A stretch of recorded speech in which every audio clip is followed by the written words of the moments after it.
Soleiman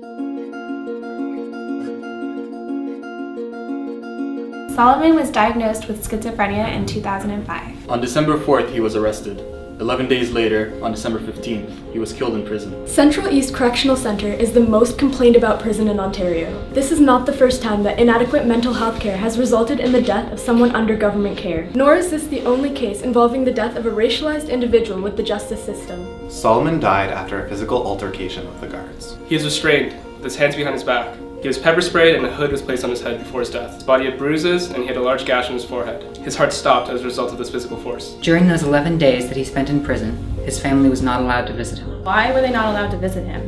After an assessment, Soleiman was supposed to be moved to a medical facility, but he never made it there. Soleiman's family to this day has not been contacted by the Ministry of Community Safety and Correctional Services or the facility itself. It has been over 7 weeks. The way the family has been treated by the Central East Correctional Center and the ministry has been disrespectful, disgraceful, and inhumane. Port de Lakes Police has not laid charges on those responsible for Soleiman's death. Staff were aware of his medical condition.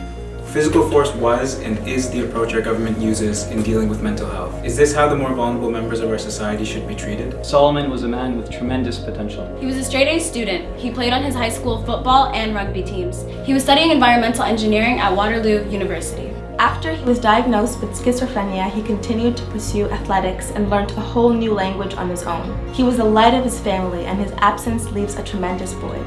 Law enforcement and the prison system unfairly target marginalized people and people of color. Mistreatment and injustice is most commonly felt amongst marginalized communities, and in particular racialized and Indigenous people. Law enforcement and prison staff are not adequately trained to recognize and work with people with mental illness. Proper regulation and training needs to be implemented. Physical force leading to death should never be the solution in such cases. This is what needs to be done. Raising awareness to this, official answers to what happened, holding the government accountable, and real systematic change so no one has to face this again. Contact the Minister of Community Safety and Correctional Services.